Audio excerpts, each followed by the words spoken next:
Well, good morning, everybody. How you guys doing this morning? Lighthouse Point, how are you guys doing this morning? We just want to say welcome to our Lighthouse Point location and everybody that's watching online. Can we give it up for them this morning? Thank you guys so much for being part of our family. Well, I just got to kind of call out the elephant in the room here. So last week, I don't know if Pastor Brian did this at Lighthouse Point, but here, I gave a heavy promo for you guys are going to want to come next week and bring a friend. We have an incredible speaker coming and all of these different things. And I pretty much just hyped the mess out of this weekend. And then our guest speaker texted us on Monday and said, hey, I'm not going to be able to be there next weekend. I had an emergency come up. And I was like, oh, shoot. I just promoted the heck out of myself, I guess. And it's kind of like in those moments, I felt a little bit like a fraud. I just duped these people. I just said, hey, everybody show up, bring a friend, it's going to be awesome. And then I'm like, oh man, I'm going to be the one on the stage.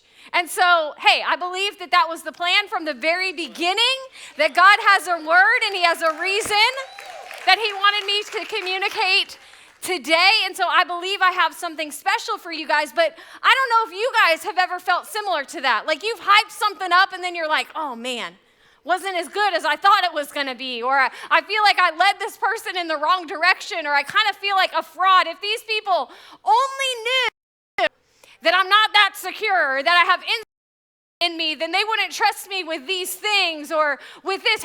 Anybody ever feel that way? Lighthouse Point, you guys feel it? Okay. I don't know if I'm talking to the right crowd. But I think this is actually something, honestly, that I struggle with very deeply in my own life. This is something that honestly has been plaguing my life for a very long time. And it's this idea, people sometimes look at me and they think, oh man, Shayla's confident, she stands on the stage, she whatever. I am nervous, I am insecure, I feel sometimes so unequipped, and sometimes I'm like, if people only knew, would they show up? I remember in the very beginning of starting Coastal, TJ and I were the only two staff members at Coastal, the only two people, in the church phone number would actually ring to Pastor TJ's cell phone. And so he would pick up his cell phone, Coastal Community Church, how can I help you? And they'd be like, can I have the accounting department? And so TJ would put down the phone, cover it up. Shayla, you're the accounting department. Accounting, this is Shayla. Then another phone call would come in and Coastal Community Church, this is TJ. Can I have the counseling department? Yeah, absolutely. Hold on just a moment. Shayla, you're the counseling department. Counseling, this is Shayla. And I remember in that season, every phone call, every interaction, I kind of felt like a fraud. I didn't know much about counseling at all. I wasn't a great counselor. I didn't know anything about accounting, but yet I'm answering the phone and I'm answering questions. And I don't know if any of you guys have ever felt like that in life. I'm totally ill-equipped to handle this. And if they only knew. If they only knew. And it's been something that I've even been walking through in this season of my life. Again, if people only knew the insecurity or the fear that I don't really feel good enough or equipped enough to do these things. And I started as I was getting ready for this message, I just started looking up, does anyone else in this world feel like a fraud? Or feel like they're not good enough? And I actually came upon this research and actually this term, and I'm going to tell you what the term is in just a minute, but it said actually 8 out of 10 people actually deal with this.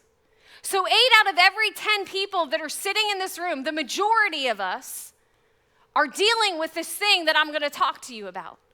And they actually put this label on it, this definition on it, and they called it imposter syndrome. And I want to tell you what the definition of imposter syndrome is. It's a psychological occurrence in which an individual doubts their skills, their talents, and their accomplishments. I don't know if anybody in this room have ever dealt with, am I good enough? Am I actually able to do this? Am I talented enough?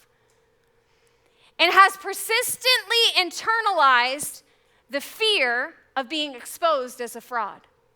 If they only knew I wasn't good enough. If they only knew I struggled with these things. And 8 out of 10 of us in this room have dealt with this at some point or are currently dealing with it now. And I want to show you some of the signs that you can see if you're dealing with imposter syndrome in your life. The first one is this. Do you mistrust the compliments people give you? Does somebody compliment you and you're like, oh, they were just trying to be nice. They're just saying that to be nice to me, to encourage me today. And we don't actually trust that they're really genuine, that they really mean it, and that we're deserving of it. How about this one? Do you feel unworthy of success, that what got you where you are is by luck or by chance? You know what? It's not actually my abilities that got me here. It's just kind of happened in my life. I was at the right place at the right time, and I'm not really that gifted. It's just lucky I'm here. Or how about this? Do you underestimate your competence or your skills? Do you underestimate the fact that you are really gifted in that area and you look around and you think everybody else is way more gifted than I am, everybody else is way more able than I am, I'm really not that good, and we kind of underestimate the gifts and talents that God has given us. And we begin to question the things that people would look at us and go, you know what? You're really good at this, but we would never think that about ourselves. What about this? Do you criticize yourself even after others give you praise? Yeah, I know they say that, but actually I messed up this way, or my thoughts are this, and this. What about this? Do you set unrealistic goals and expectations for yourself? Are you like, in order to have success, I have to be this person, and so you set these crazy, unrealistic goals that you're not going to meet, and you just end up discouraged and go, I can't be successful because I don't have what it takes to get there. And you're setting these unrealistic measurables and goals that you're just not going to attain. And here's what imposter syndrome does. I think it's the reason we quit early, before we ever have a chance to disappoint people. I'm not going to start that business, or I'm not going to have that conversation. I'm not going to say that encouraging word because I'm just going to disappoint somebody because I'm not even good enough. Imposter syndrome is the reason I think we never fully step into the purpose that God has given us. Because again, we feel like a fraud, like I don't have what it takes. Even the things that God has purposed in me and the destiny that he's given me, I'm just not good enough. And if people found that out, it's what keeps us from being vulnerable with others because we are just too afraid of being found out.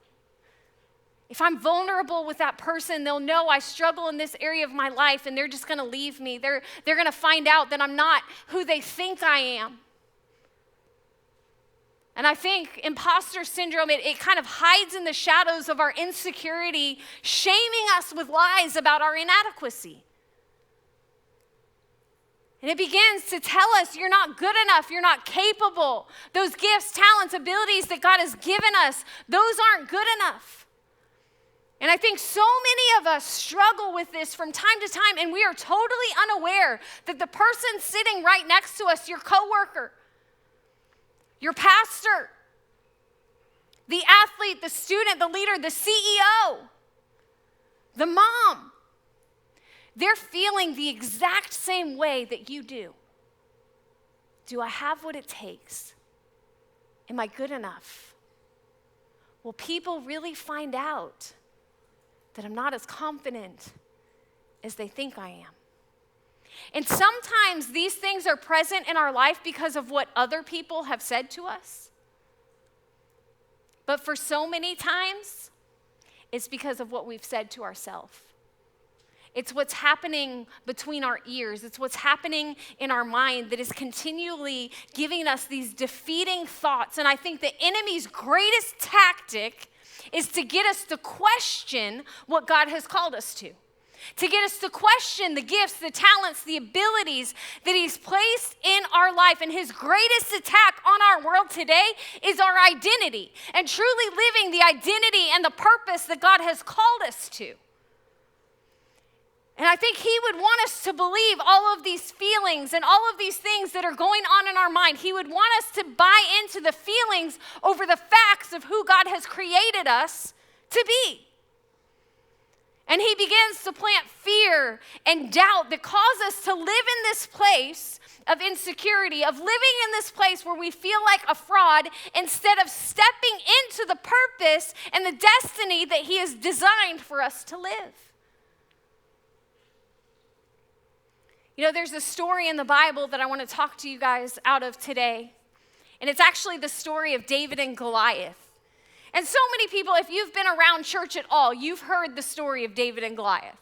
Whether it was in Sunday school or whether you've heard tons of messages preached on the story of David and Goliath. But as I was researching these things, there was some totally different perspectives that came out of this story than I've ever seen before. And in order to truly tell the story of David and Goliath, you actually have to go back pretty far. Because there was a time where there was a king named Saul, and God was not pleased with how Saul was leading. He wasn't pleased with the posture of Saul's heart, and so he tells the prophet, I need you to go around Israel, and I need you to find and anoint the next king of Israel. Now, it was going to be years and years and years before this next king would actually take power in Israel, but God knew, like, I have to choose this person now so I can develop them and cultivate all of these things in them so that they can operate in the purpose that I've given them. And so Samuel goes all throughout Israel, and he actually comes to a house of a man named Jesse, who has many kids. And so he tells Jesse, I want you to bring all of your sons because I'm here and I'm looking for the next king of Israel, and I'm going to anoint them as the king, the future king. And so Jesse brings all of his boys except one, except David. He leaves him out in the sheep and in the field tending to his sheep. He's a shepherd at the time. And I think Samuel probably or not Samuel, but Jesse probably thinks, David's not the one. So I'm going to bring all of my boys that are better qualified than David. And so Samuel shows up at Jesse's house, and he sees all of these sons. And he says, do you have any more kids? None of these are the ones. Do you have any more kids? And Samuel goes, well, yeah, there's my other son. He's out in the field. He's tending the sheep, no big deal. He's not the one. And Jesse says, bring him to me. And so David comes, and he says, this is him. This is the future king of Israel, and I'm going to anoint him as that right now. And so Samuel anoints David in that moment. Samuel gives him a purpose that he's going to walk in the future. But what's so interesting is even though this purpose has been spoken over David, he doesn't just immediately step into being the king. He actually goes back into the field and continues shepherding. And I want to speak to some of you guys today that you feel like God has given you a purpose. You feel like God has given you a calling. You feel like God has given you gifts and talents and abilities, and he's given you this destiny, but you haven't begun to see it take fruition yet. And you feel like, man, I'm in obscurity. I'm out in the field tending sheep when God has given me this purpose to my life, this calling to my life. And let me tell you something. It might have taken David a long time to get from the pasture to the palace, but there was so much process that God was taking David through to prepare him to be what God wanted him to be and to operate in who God wanted him to be. And so don't despise this season where it seems like you're unseen or you're out in the field when God's given you a purpose and a calling. And so what happens is actually David's brothers are in the Israeli army. And they're off at war in this part of the story. And David's dad says, hey, David, I want you to go bring some snacks to your brothers. I want you to check on them. Well, the Israeli army is fighting the Philistine army, and the Philistine army has this like champion warrior on their team named Goliath. And he's this giant that is intimidating all the armies. They are like a powerhouse defeating everybody. And so Goliath is there taunting the army. And David shows up on the scene, and he is delivering these snacks to his brothers, and he sees this giant taunting the armies of God, and he goes, "Who is this guy speaking against the armies of God?" And David's brothers are like, "Shut up, David. Listen, go back to the field where you're supposed to be. Go back to tending your sheep. You don't know what you're doing. You don't even know what you're asking. Just get out of here." And Saul overhears that there's some kid asking, like, who is this giant that he thinks that he can defeat the armies of God? And he's going, "Man, send me out there. I'll do it." And so Saul, like, who is this kid? And so Saul calls for David. And David goes into the presence of Saul. And Saul sees David, and he's like, "Oh, geez. I don't think this kid is the one." But for some reason, he keeps thinking that he can defeat this giant. And so if he thinks it, nobody else wants to do it. So why don't we just send him? And what happens in this moment is Saul sees David and goes, "I'm not sure you have what it takes. So let me put on you some things that a soldier would wear, that a warrior would wear." And Saul begins to put his armor on David, and that's where we pick up the story in 1 Samuel 17. It says, "Then Saul dressed David in his own tunic. He put a cloak of armor on him and a bronze helmet on his head. David fastened the sword over his tunic and tried walking around because he wasn't used to them." Basically, Saul begins to put his armor on David, and David's walking around going, "This doesn't fit. I can't fight in this. I can't walk in this." And here's what I know. Some of you guys in this room are exactly like David in this moment. There are some people that have tried to put something on you, and it's uncomfortable. Maybe they said, "Why aren't you more like your brother?" And you've taken that and you've tried to be more like your brother, and you're walking around and you're going, "This doesn't fit. I'm not used to this. I can't fight this way."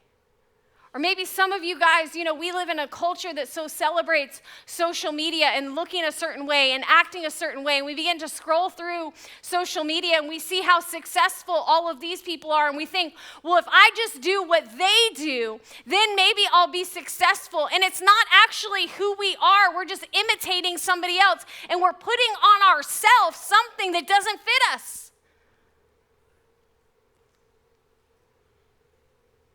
Maybe you're a mom and you're like, "I have to be like that other mom who is rocking the Pinterest cupcakes." And you're spending hours up at night trying to be something you're just not. And you've got something put on you and you're just walking around and you're like, "This doesn't fit. I can't walk in this. I can't go in this." I think there's a lot of people walking around trying to be something they're not.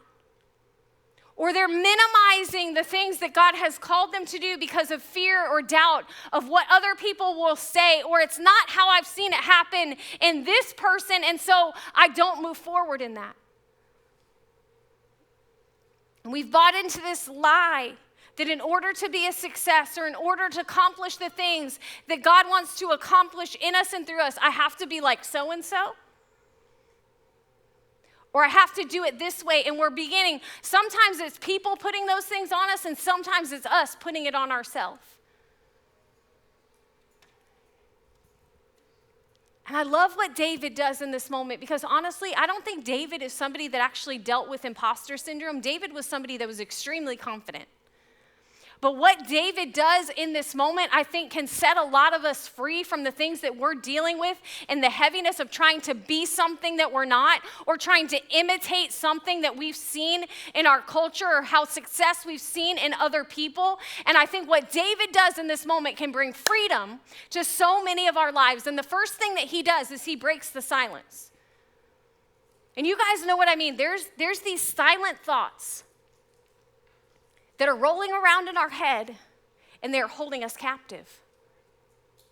They're holding us back from really living. They're holding us back from truly walking in the gifts, talents, abilities that God has given us, because there's so much doubt, there's so much insecurity, there's so many things that we've put on ourselves. And what David does in this moment is he breaks the silence. This is so key. Listen to what he says to Saul. When Saul tries to put his armor on David, he says this, "I can't go in these."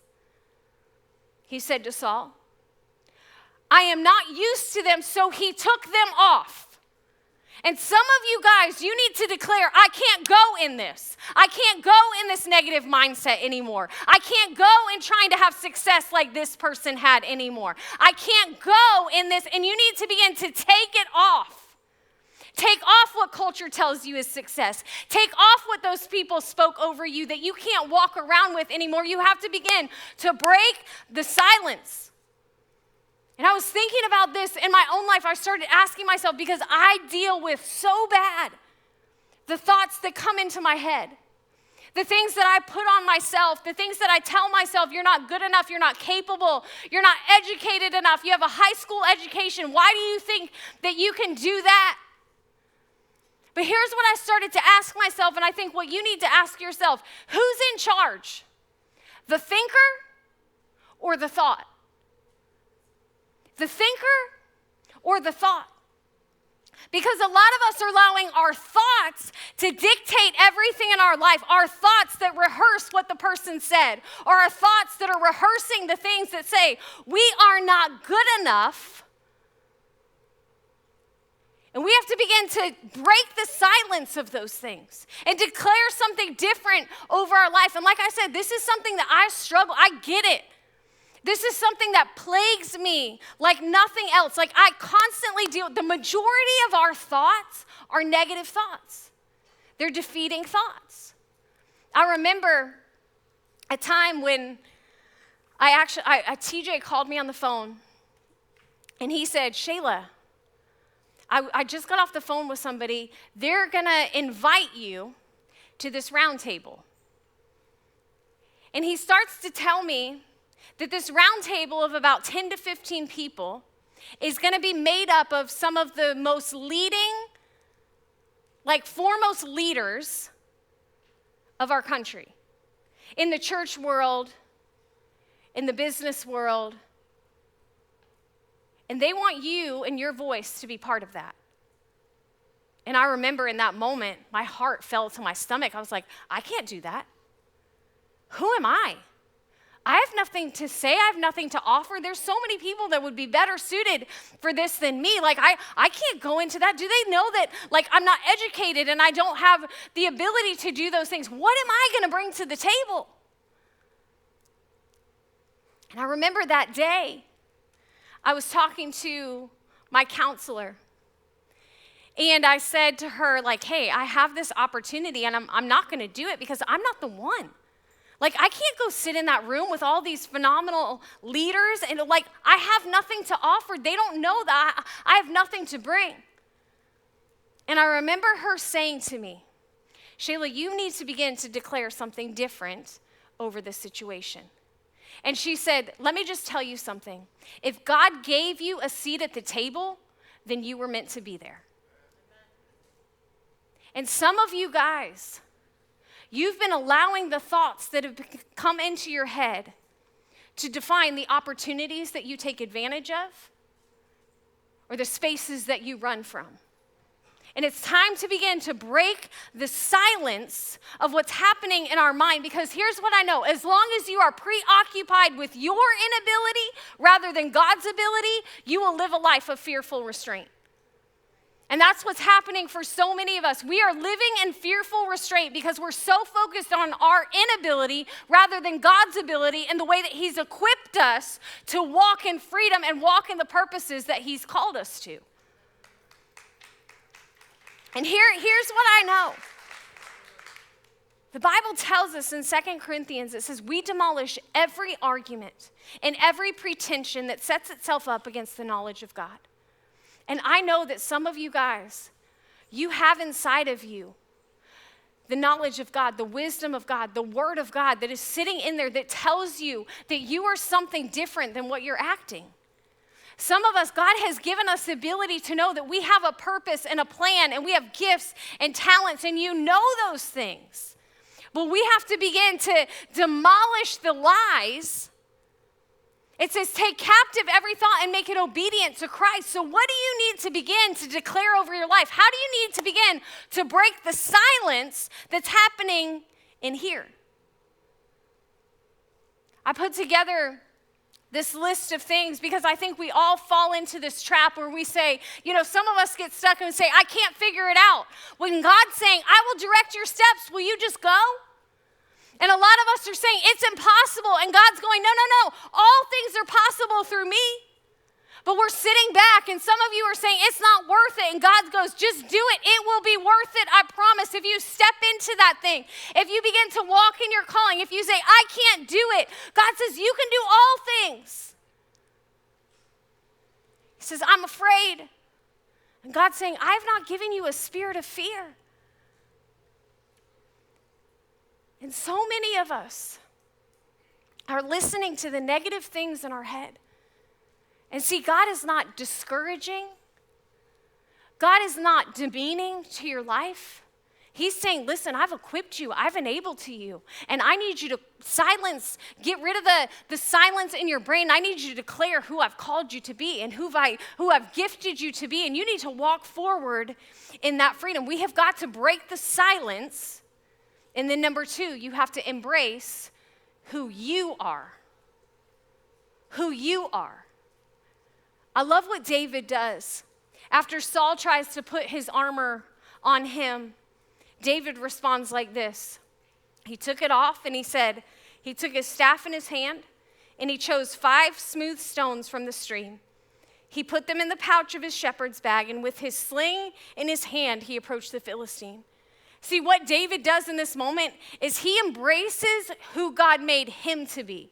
Because Saul said, in order to be a warrior, in order to defeat this giant, you're going to need to put these things on. And David goes, no, I'm going to embrace who I am and give me my stone and give me my sling. And that is the weapon that I'm going to use. Not what everybody else says success is, not what everybody else says is needed to defeat the giant in my life. I'm going to use what God has given me, the gifts, the talents, the strengths, the abilities that he's given me. Regardless of what you say, I'm going to embrace who God made me to be. And here's what I know, you guys. When David stepped up to kill Goliath in that moment, it wasn't the first time that he used the sling and the rock. David used it every single day because it was the weapon that he was cultivating. It was the weapon that he was using. It was his diligence and consistency in building the gifts and talents that God has given him. And we have got to begin to take the gifts, the talents, the abilities, and begin to utilize them on a daily basis so that when we come into the moment where we're going to face the giant, that we are prepared. That we have used those things, that we've developed those things, that we've cultivated those things in our life. And if we are not recognizing and using the gifts that God has given us, man, we're going to miss out in those moments and we're going to try to be somebody that we're not. And David is consistent in developing the gifts that God has given him. I want you to see what David actually says to Saul. When he's trying to convince Saul, let me go fight this giant. In the chapters before, it says, your servant has been keeping his father's sheep. Listen, I know I've been out in the pasture, but I've been preparing. I've been using the gifts that God has given me. When the lion and the bear came and carried off the sheep from the flock, I went after it, and he's using his thing. I struck it, and I rescued the sheep from his mouth. When it turned on me, I seized it by the hair, struck it, and killed it. David is a bad man. Your servant has killed both the lion and the bear. This uncircumcised Philistine will be like one of them because he has defied the armies of the living God. Basically, David is going, listen, I know who God's called me to be, and I have God on my side, and if I can just walk in the gifts, talents, abilities that I've cultivated in my life, that God has given me, that when I come up on that moment, I don't have to worry about what's going to happen because I know who I am. And I know the things that God has gifted me with and called me to. Listen, you think about this. God may have gifted you as a natural athlete, but if you don't practice and you don't develop the natural gift that God has given you, you won't make it all the way to the places you want to make it because you haven't taken the time to embrace and to cultivate the gifts that God has given you. And here's what it is, you guys. Everything you're going to need for what's next in your life is going to come out of your faithfulness of what we do now. And so what are you doing now to step into those things that God has gifted you with? What are you doing now to operate in those things? Because I think a lot of people, sometimes they'll look at me and be like, you know, everyone sees the stage sometimes.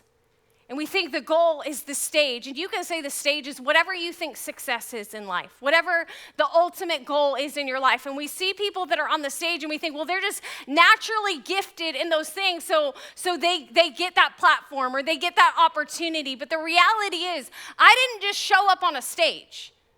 There was a lot of things that happened in my life, and the stage is a result of the faithfulness of me developing the things that God had placed in my life in seasons of obscurity. I had never worked for a church or a ministry until Coastal Community Church.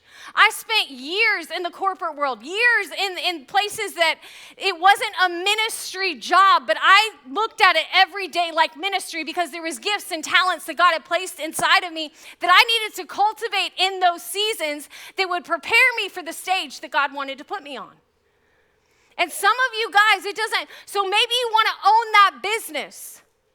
Well, listen, until you own that business, be the best employee, utilizing, developing the gifts and talents that God has given you in this season so that you can sustain it in the next. Parents, you want to raise great kids that honor you, that respect you, that want to be around you when they get older. Listen, it starts with how you spend time and invest in your kids now. It starts with investing and utilizing the unique gifts God's given you to be an encouragement to them. You want to be successful in life? Success is not built in a day. It is built daily. It is built every single day when you're cultivating the unique things that God has gifted you in. And I think we live in a culture that is so trying to pretend to be something it's not. We're so trying to emulate people that we see have successful relationships, have successful businesses, have, whatever you think success is, and we look at that and think, well, I need to be this or I need to do this. And can I just tell you something? God cannot bless who you pretend to be. He blesses who He's created you to be. And we need I think the church needs to begin to stand up and not pretend anymore, but to walk confidently in the uniqueness of who God's made you to be and your gifts and talents. You don't need to be anybody else. See, I think our culture right now is actually absent of you. Because when we always try to be somebody else or do it a different way or how we think success should come, then the world has a void. Our family has a void. Our community has a void. Our churches have a void because it's missing the uniqueness of who God's made us to be because we're pretending to be somebody else. You have to embrace who God has made you to be. And let me just tell you, even when you embrace that, the enemy, he's still going to attack. Even when, the war that happens in my mind, the enemy is after me every single day. See, David, even though he knew who he was and he was walking confidently into those things, he still had to battle Goliath. He still had to face the giant. He still had to go into difficult moments. Just because you embrace who you are doesn't mean there's not going to be a challenge for you to move forward in that. You know, it's so interesting what happens when David goes onto the battlefield to fight Goliath. He says the Philistine with his shield bearer in front of him kept coming closer to David. He looked David over and saw he was a little more than a boy, glowing in health and handsome. Basically, he was this little kid that was kind of cute, you know? And he despised him. He said to David, "Am I a dog that you come at me with sticks?" Basically, he's going, who do you think you are coming with a sling and a stone? Don't you know that warriors have swords and they have armor? Who are you coming against me with that? And wouldn't that just be like the enemy to do that in your own life? Who are you coming into the scene with your positive attitude? You know what? I've seen more situations diffused because of a positive attitude than a negative one. And the enemy will always get us to question the things that God has gifted us in and be like, you think that's going to work? You think that's good enough? The Philistine cursed David by his gods. "Come here," he said. "I'll give your flesh to the birds and to the wild animals." And I think the enemy has been coming at us. It's been causing us to question the things that God has placed in our heart, the gifts, talents, abilities, purposes.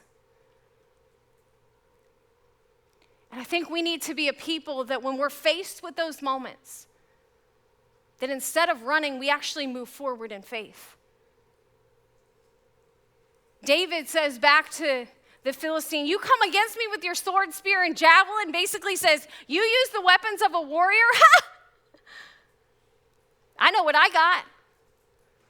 Because I come against you in the name of the Lord Almighty." Listen, I know who I am. I know who God has created me to be. I know the gifts and talents he's given me. So you can come at me with those things, but I know exactly who God has called me to be. And just because you think you're going to defeat me with that, listen, the victory is already won. And when I walk in my purpose, when I walk in my gifts, when I walk in my talents, I do not have to fear the giant that is in front of me because victory is mine, says the Lord. And we need to begin to walk forward and to move forward in faith, knowing who God has called us to be. And yes, opposition is there. And yes, difficulties there. And yes, there's pushback. And yes, there's insecurity. And yes, there's things that are plaguing our mind. But I love what verse 48 says. The Philistine moved closer to attack him. But David ran quickly towards the battle line. I think there's a whole lot of us that might be sitting in this room that we've questioned God. We've questioned the uniqueness of who he's made us to be. We've questioned the gifts or talents or abilities that he's placed inside of us because there's been opposition or there's been insecurity or we haven't been confident in those things. And so every time something comes and brings opposition to that, we've been just turning around and running. We've been saying, I'm not good enough, I'm not capable enough, I'm not able enough. But we need a group of people that will stand up and will move forward in faith and in confidence, saying, no, I might feel all of those things. The enemy might be hitting me with all of those things, but I know who I am. And I'm going to move forward in faith. I'm going to move forward in my purpose. I'm going to move forward in my calling. I'm going to move forward in my giftings. With every head bowed and every eye closed, I'm sure there's a lot of you in this room today that you're struggling with some of this stuff that I talked about. And I want to pray over you, but specifically, I want to pray for a group of people right now that maybe you have never surrendered your life, your purpose to Jesus. That you've been trying to figure it out, you've been trying to make sense of it, and you've just been plagued by doubt and fear. And today's the day that you need to truly surrender your life with Jesus and say, listen, I've tried it my own way, but today I'm going to choose to follow your plan. And if that's you today, if you need to surrender your life and your purpose to Jesus, I would love to be able to pray over you. If you'll just slip up your hand on the count of 3. 1, 2, 3. Yes, I see you. 1. Yes, I see you. 2. Thank you. Anybody else? Lighthouse Point. God, today I come before you. And I lift up those that just raise their hand, God, asking for you to take over. God, I pray that you would give them the ability to surrender, to let go of their thoughts and insecurities and their ways of trying to just control the outcome. And God, I pray that today, as they surrender their life to you, as they surrender their purpose to you, God, that there would be a confidence, that there would be a strength, that they would walk in from this day forward. God, I pray for everybody in this room and everybody in Lighthouse Point. God, that we would no longer shrink back when there's opposition. And God, that you would remind us of who you've called us to be and who you've purposed us to be. You would remind us of the gifts and the talents and the abilities. And I pray, Lord, that we would be a church that walks forward in purpose, that walks forward in the identity that you've given us, Father. And I pray, Lord, that we would walk confidently forward in faith. And it's in Jesus' name that I pray. Amen.